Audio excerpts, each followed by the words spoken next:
డబ్బు సేవ్ చేయడానికి 5 సీక్రెట్స్. ఎంత సంపాదించినా కానీ నెలాఖరుకు ఖాళీ అయిపోతుందా? అయితే ఈ 5 సీక్రెట్స్ మీకోసమే.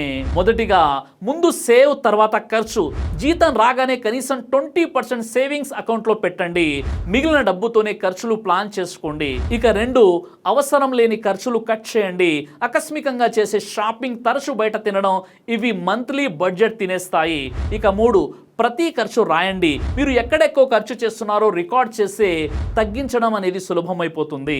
ఇక 4, ఎమర్జెన్సీ ఫండ్ క్రియేట్ చేయండి. 3 నుండి 6 నెలల ఖర్చు కవర్ చేసే ఫండ్ తప్పనిసరి. ఎమర్జెన్సీ పరిస్థితుల్లో ఇది చాలా ఉపయోగపడుతుంది. 5వది, డబ్బు పెంచే మార్గాలు వెతకండి. ఇన్వెస్ట్మెంట్, సైడ్ ఇన్కమ్ ద్వారా ఇన్కమ్ గ్రోత్ ప్లాన్ చేయండి. డబ్బు సంపాదించడం కంటే దాన్ని కాపాడుకోవడమే పెద్ద ఆర్ట్. ఈ 5 సీక్రెట్స్ పాటిస్తే మీ సేవింగ్ ఆటోమేటిక్గా పెరుగుతాయి. ఈ వీడియోని లైక్ చేసి షేర్ చేయండి.